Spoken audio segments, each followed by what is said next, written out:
Hey, I'm Scotty, and in this beginner step-by-step tutorial, I'm going to show you how to sketch these houses in Amsterdam. The reason why this is a great start for beginners is that this reference here is in direct front view. So we're looking at just that front face of the building, and we can't see the sides at all. So we can practice proportions, how this scene fits on the page, and the proportions of each building, but we don't have to worry about any perspective. But you might think, there's a lot of detail in this reference for beginners. Well, let me explain.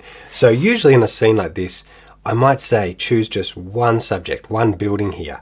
And if you're doing that, you could do it on a bigger piece of paper. This is 10 by 7. You could sketch that building with all the details and spend a lot of time on the watercolor making it look really vibrant and nice. But the other way to make a scene easier to sketch is to reduce the size you're sketching. So I'm going to sketch this whole scene very small on a postcard sized bit of watercolor paper. So that reduces the detail and the amount of skill needed in the watercolor to produce a really nice sketch. So the first step is to set up the structure so it fits on the page. We don't want to be sketching our buildings and come to the end and then we can't fit the last one in. Put 2 dots on either side of the page to show the width. So I'm coming up from a bit from the bottom to add so I have space for the reflections. And so I'll come about, this is about 1 centimeter. So that's our width. So I can see when I'm looking at the reference that if I get the whole length and I compare it to the height of the buildings are about half, which is really convenient. So we put a dot in the middle here to divide this into 2, and then we can get that width there just with your fingers and put it up here, and it should be about there. This is just approximate.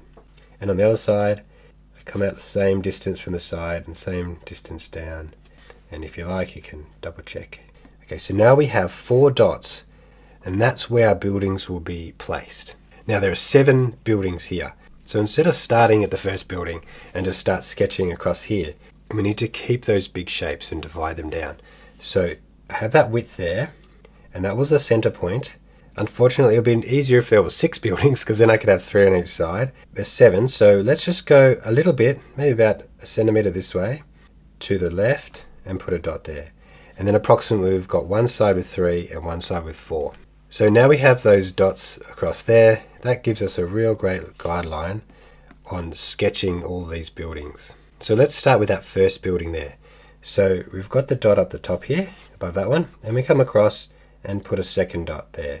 So that should be directly above that one. So this first building has a triangle shape on the top. So right in the middle there, let's draw 2 dots there. So you can come down the left here as well, put a dot there, and on the other side, put a dot there. So you've got the shape at the top and those 2 points there for the corners of the building. Now let's draw this edge here. So I'm holding my pen quite loosely, and it's okay if the line wobbles a bit. We're not trying to get perfect straight lines here. It's going to be very, very loose. So join this dot right down to the bottom there like this. Now see, what's the width going to be? So this is quite a narrow building, just like that. It doesn't have to be the same as the reference. This is very impressionistic, this style. And then draw a few lines down the bottom there. Now we've got to draw this top bit. So the little shoulders of the building here. There's a little width there for the white topping. And now we go across up to this point. Okay, and it's okay if you want to get that angle right, and it means that this has to go higher, that's okay. And then we go across the top. So instead of doing the detail now, we go on to the next one. So we can keep very consistent. So this next building here, you can see the building goes up a little bit from this point. So we go up, and then let's see, there's the dot there. It's a little bit wider than this building. So that's good because I made this one narrower. Put a dot there, like this.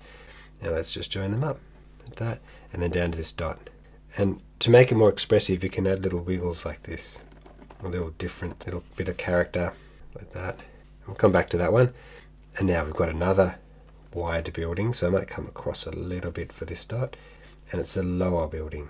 So it's a bit higher than this point, a bit lower than this point, so about there. And I'm coming across to about there. There's a slight angle to it, doesn't it? Looks like it's leaning down to that point, and then nice wiggly line there. So same, move on to these buildings. Now these are a little bit narrower, these 2 buildings. Same as this one. So we can keep to those dots there, we don't have to go wider. But let's go across up to here to make sure this about there. Same width as here. And then another one here, directly above the dot. Now they're even higher than this building here, aren't they? So they go right up to there somewhere. So let's do that again. We've got about the height, and right in the middle, we'll put 2 dots evenly spaced there. And on this side, There are two there. They should be right in the middle. And then we come across for the shoulders. It's like that. And I can see now that these two dots aren't really in the middle, so I can move them across. And let's draw up here, 2 lines down. Might be easier to do it this way. And now connect them like this, like that. It's okay if the lines are a little bit crazy. And then let's add this top bit like this. And then the next one, the 2 shoulders again. And this one's a little bit wider actually, this top section. So I might just make this a bit wider than this one, like that. This nice feature on the top of the building. And now connect them up again. They don't have to be perfectly straight. They can be a little bit angled. And now let's join this line up. This is coming down to this point, and then across. Same with this one, and then across like that.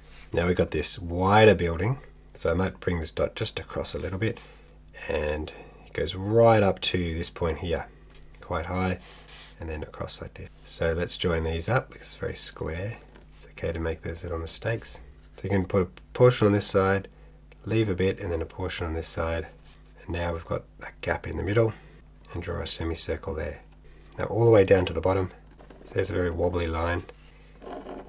And then this little building, this last one, just fitting in nicely. So it's actually lower than this building here. So I go about there and there. I can see that distance from the margin, same on that side. And then put another little dot here for that triangle shape. So let's put the square on the top there and then join them up. Right down the bottom. And then once again, thick line there. Okay, now we have all our main shapes. And they fit across the page nicely. Should be right in the middle there like that. They've got a space for the reflections and there's a space for the sky at the top. Now let's get on to the detail. So first I want to add a bit of detail on the top here, just the roofs that are coming up the top. So I might just draw 2 more lines just to change the angle there, so it's nice. And then on this one, we can exaggerate them too, so bring that up a little bit. It's got some tiles, so draw some straight lines. Just very simple details, and as we build them up, it all makes sense. See that? Just all in one line. Okay, so now we have the top section, that's all the detail there, and we're going to work now through each building. So we'll start on the top here, and I really like how it has that white edge, so let's keep that edge here, so we'll add a little line thickness there. And then we have a window in the middle here, so draw a box like this. And we're drawing boxes, we're just drawing it in one line, and then you can add a little box in the middle there. It's great practice for loose sketching. We don't have to get these boxes right. If you wanted to measure some of these, you could use the dot method that I like to use. So you put a dot at the top and say we want room for the door down there, so where the windows come to about there. And so now we have 4 windows, so you could put a dot between them to divide it into 2, and then a dot between those to divide it into 4. 1, 2, 3, 4. And now we know if we put our windows between each space there, they'll fit on the building. So that's generally my technique that I'll use today. So very loose shapes here. Even if you have to leave out a window, it's okay. That goes around there. We can add another. Now because we've got the center ones and we've divided up, we can easily add second windows. And so at this stage, if you're thinking, oh, I'm overwhelmed by sketching all the windows, just keep going and remind yourself that in the end it will look really good. So don't have to rush here. Okay, that's our first building. Now this top section here, so let's divide this up, and there's 3 windows. 1, 2, 3. And as this is great practice because you're looking at this shape and then you're dividing this into small sections. So that's why I love to do this kind of thing with beginners. So I took that off, so now I can see that height, and I'll divide that into 4. So 2, 1 in the middle, 1 there and 1 there. But I know the top windows are a lot smaller, so this one's going to be a little bit shorter than the other ones. Nearly done. Nice. Now this blue building next to this one, you can see a line going across like this. And then we have 3 arches, so start with the middle one, little arch, and then I can do ones either side, and a window on either side. Looks like it's going okay. Now the next thing, we can start at the bottom here and add that first layer.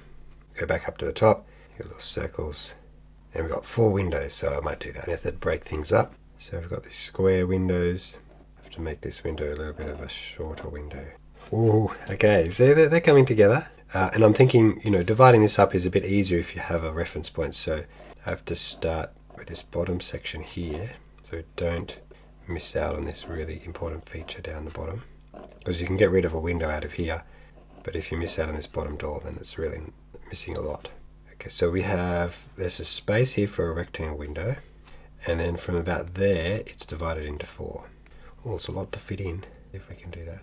So this is just showing how you can divide things up with lots of detail. And then we have these side shutters, so they're like the opposite shape, like you're drawing half a window. Now the big tall building here, so outline some of this nice stonework around this decoration. Let's go down a bit and put a dot. And that's for those 3 windows that are square, and then we've got 4 rectangle windows in height. So divide it up, divide it up, divide it up. So that's 4 equal spaces from this point, and then I can put the little square windows above that. It's okay, see how wonky that rectangle is? Having it consistently wonky actually brings a lot of character. If everything was perfect and then you made one building very wonky, it would stand out. It's going to do all the little windows here. And then there's a square window here, stonework there, and then 2 arched windows. A very skinny door/window. Not sure if they actually would open. And that is all the line work and detail, and we're able to fit it in really nicely. Okay, make sure your ink is dried on your paper. You might leave that for a couple of minutes, and let's get into watercolor. So the first thing we're going to do is the sky and the water, and we'll do the reflections a little bit later. So let's get some cerulean blue. See how light my wash is, and just start at the top and going along, trying to make that margin the same across the top. Make it lighter as you go down by taking the water off your brush, dabbing it on that paper towel that we have, and we just bring it down. Now the same at the bottom here. So I'm going to show you how I do the reflection of the buildings a bit later, but I'll add a tiny bit of blue here, just a subtle blue, just to make it a bit different than the top color here. So we'll start with the blue again, add just a really tiny bit of Payne's grey. So just at the top there we can add a bit of Payne's grey. We're going to block in the colours and make sure you don't touch the other building. So I'm going to leave, the best I can, a little line, a little outline, so a little space between the black line, and so there should be a bit of white between each building. So I've got my round 8 brush and Payne's grey, saturated mix, and then we're just going very carefully just around all the windows. And they don't have to be perfect, but we'll try to avoid going over the windows completely. This is alizarin crimson. So we'll start here and we'll make sure we're not touching the colour of the building there. Now the next one, it's a blue. So we have ultramarine, and I added just a tiny touch of Payne's grey. If you go over these white bits and you want to put them in later, you can use your Posca pen or a white pen that you have. And across, down. We can go over these circles because they're actually not white. Now the 5th building here has a slightly brighter red, so I'll add into the alizarin crimson this cadmium red, so it's a bit more of an orangey red. And then what does it do? It goes around these bits that are white. I might add a bit more cadmium red in there. See how that changes the colour as it comes down. Now the 6th building is yellow ochre. Now we're adding in burnt sienna to make this yellow ochre an orange colour. We're going to touch there, the building next to it. So now we're going to do this stonework at the bottom here. Hint at that. So stonework is often yellow ochre, but a little bit of Payne's grey. So I'm going to add the stonework there, just roughly like that. All the reflections, we draw them in horizontal lines. So just little horizontal lines, and they can be a bit spaced out. So if I'm doing this section here, I'm trying to mirror it down. See there? Sort of leaving some gaps.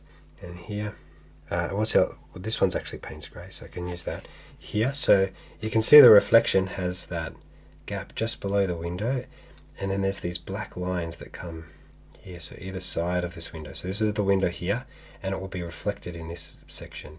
So little lines with gaps, little horizontal line. Let these lines now become more and more spaced towards this bottom line here, where that edge of the water is. So we're fading them out like that, see? We have the alizarin crimson, and let's do that as well. So we've got a line across there. And then as we get towards the line, we'll space them out. The ultramarine and a bit of Payne's grey, that mix up the top here.